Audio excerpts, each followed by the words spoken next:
And I would now request Mr. Shahi, our President, to express his opening remarks.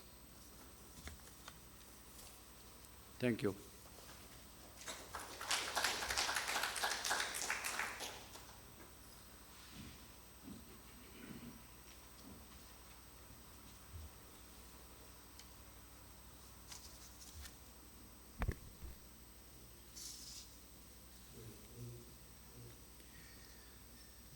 Respected Mr. Ghanshyam Prasad, Chairman, Central City Authority, and ex officio Secretary to the Government of India, who is our guest of honor today.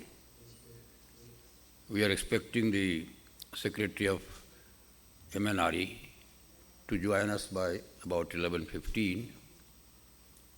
He was to come right from the beginning, but I had a talk with him yesterday because of some urgent meeting between 10:30 and 11 with the Cabinet Secretary and the Committee of Secretaries. He mentioned that he could be able to join by 11:15 today. And therefore, we slightly rescheduled the program, but it also coincided with the heavy rains yesterday night and today, so that even participants had the problem of reaching on time. We have our colleagues here. We have Mr. Mahajan, who is the Secretary General of the India Energy Forum. We have Mr. Verma, you heard him. He heads the MNRE vertical, New and Renewable Energy vertical. We have Malti Goyal, she is the convener of this vertical. We have 6 verticals under the India Energy Forum activities, and they cover different aspects of energy, including coal, including petroleum and gas, transmission, distribution, regulatory issues, conventional power, hydropower, and so on, nuclear power, a very important vertical. And that is how we conduct a number of programs, webinars. Of late, webinars have started becoming more attractive, more convenient for the people. In our webinars, we have participations of almost 100, sometimes 150 participants from all over the country, sometimes from outside the country, and that becomes interactive. In the end of the presentations in the webinar, we have question answer, and then that is how we generate consensus. And quite often we send our recommendations to the government agencies. In addition, we have national seminars, national conferences like this, at least one for each of the verticals. We have India Energy Debate. So, whole range of activities aimed at trying to analyze, trying to understand, trying to see what best can be done under the circumstances and what should be done for the future. An attempt to provide certain input, an attempt to provide clarity and certain inputs to the authorities for the policy directions, bringing out implementational problems and so on and so forth. This particular program is on, as you know, renewable. Now, renewable need not be mixed with all aspects of non-fossil fuel. We should be proud that during the year 2024-25, non-fossil fuel and fossil fuel capacity, they are almost equal, which is a great thing. And that is quite ahead of the target that India had provided in the Paris COP discussion and agreement, at least 4 or 5 years ahead of that target. And that is a great achievement. That is because of the solar revolution that has taken place, that is a new awakening that has taken place, that is because new technological developments have happened, and that is because a very responsive way of answering the challenges through policies, through regulations, through directions and through guidance. Just now we were interacting with Chairman Central City Authority, Mr. Ghanshyam Prasad. He is the right person at the right moment. Huge experience behind, having worked in Ministry of Power, besides in Central City Authority from time to time. And the response of government agencies, including CEA, including different wings of the energy segments of the government, the response has been quite positive, quite thoughtful, and quite timely. Because today, the biggest challenge for managing energy transition and for taking India to zero emission, net zero, and net zero, I have clarified it elsewhere, does not mean no coal. Net zero will still have coal, but there will be answer to that carbon dioxide. So, net zero, India's Prime Minister has committed in the global context that India is targeting by 2070. So it's a long time frame. And in the meantime, I think almost everything through the policy instruments, through guidance, through activities, through programs that are happening in the country are making that process somewhat faster, easier, and therefore one could expect that if the government has committed net zero by 2070, we could end up with that target even earlier. So that's the way it is happening. Coming to very particular issue of renewables, we are not talking nuclear today. Nuclear is also non-fossil fuel. We are not talking general hydropower project today because that is also non-fossil fuel. We are talking of solar, wind, biomass, biogas, and battery. Also a little bit on, which is on the borderline of pumped storage. So these are the issues, and definitely we are talking also on issues such as domestic manufacturing. Having a target, having an ambitious target in the manner that we have had and we have fixed is one thing, and how best we implement those targets so that our dependence on import of machinery, equipment does not become excessive. Not to say that there will be no import, but how best India internalizes the manufacturing process so that these targets are met and at the same time excessive dependence on import is avoided. And that's the way it is happening. 20 years back, 15 years back, we were thinking of making plans for 20 years ahead, 25 years ahead. We are still making, but there is a big difference. 20 years back, we did not have this type of a challenge. The technology, we can make program for 20 years, but technological changes will overtake. So in that plan, we would not be able to anticipate what technological changes will happen that will, if not neutralize many of the aspects of the planning that we do, but would significantly affect the planning that we have done. So there's a big challenge. Making a program for 20 years was much easier earlier than making a program or plan. We can have an aspirational target, an aspirational projection, but then we are heavily constrained today by technology overtaking the assumptions that we make, and that's what is happening. We can make the assumptions, but those assumptions may be partially valid, may be totally changed. So the way technological changes and disruptions are happening, that is a big challenge for Ghanshyam's group. The Central City Authority is the pivotal, the main apex organization.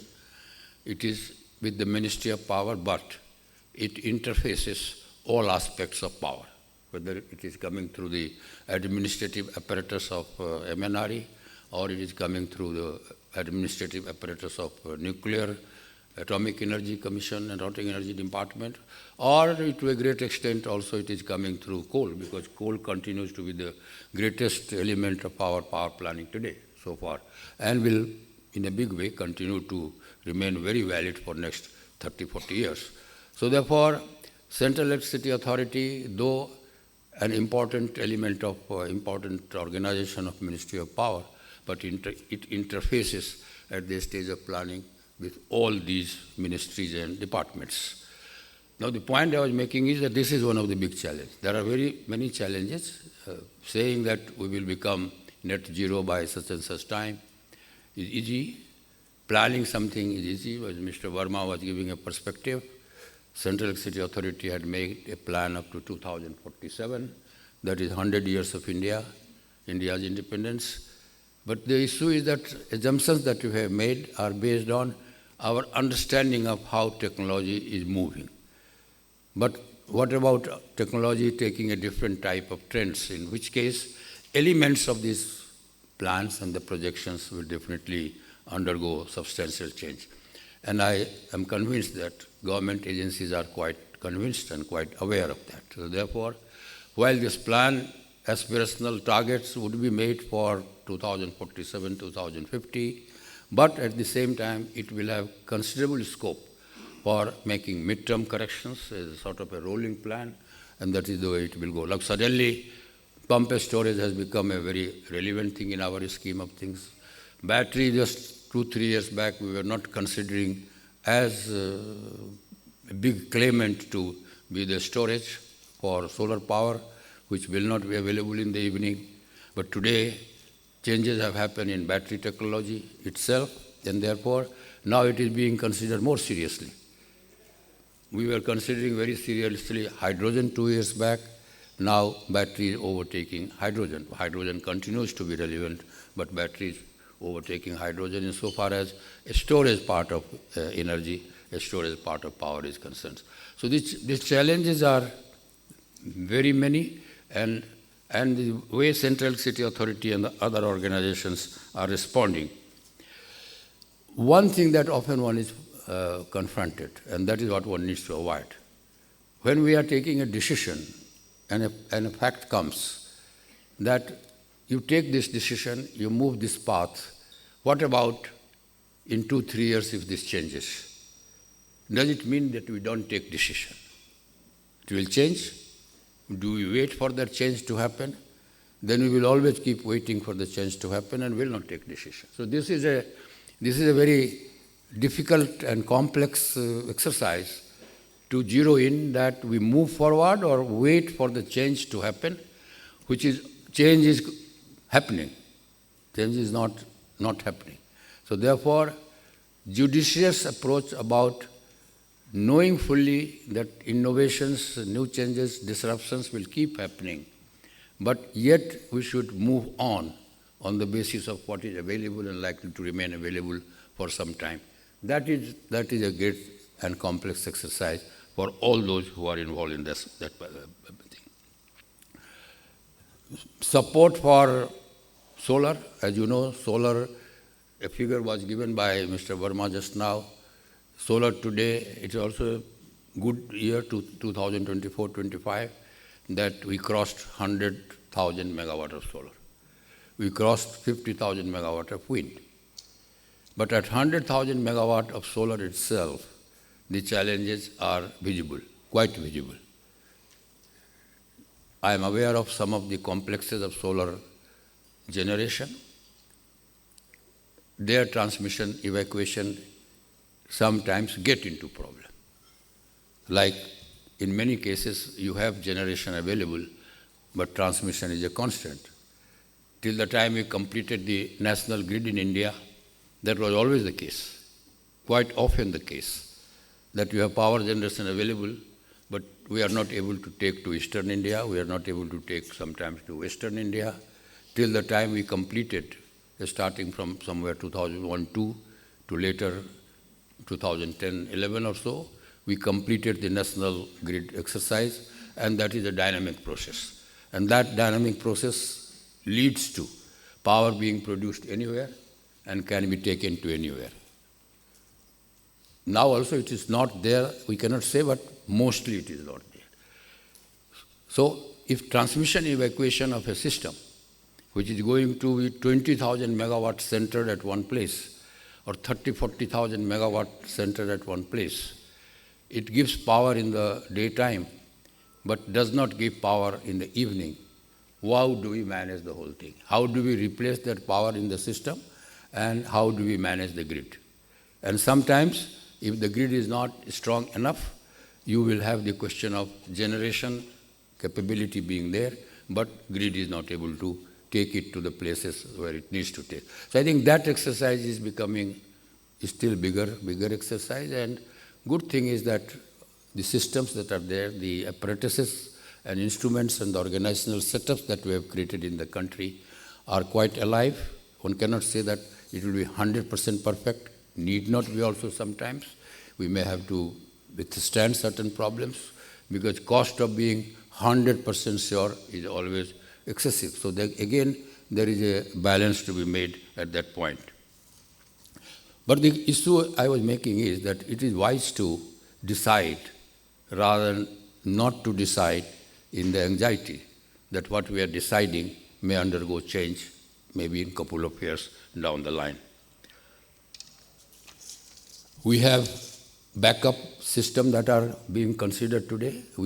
India Energy Forum had a discussion, non-virtual discussion some time back on battery, and we were educated, we were informed that today battery has come in the range that battery and solar power put together can be an affordable price, which was not so just 2 years ago.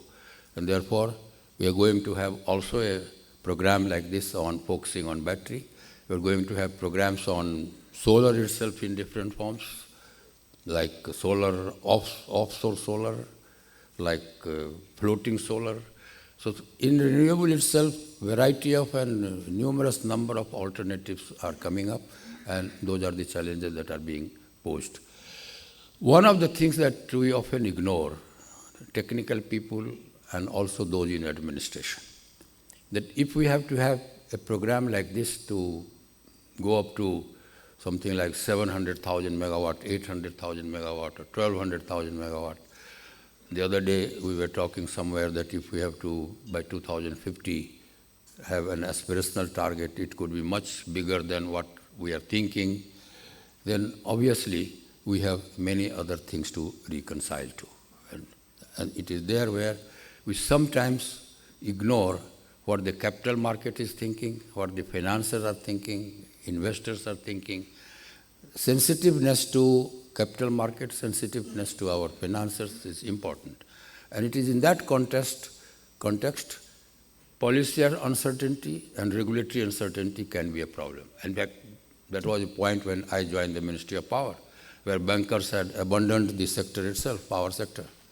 So therefore, confidence of banking sector, confidence of capital market in the programs that India has launched to succeed, it is important that there is some degree of not total uncertainty about how policy will move, but there is policy uncertainty, regulatory changes can be counterproductive, and therefore we will lose the advantage of having to finance this massive investment that we are taking place.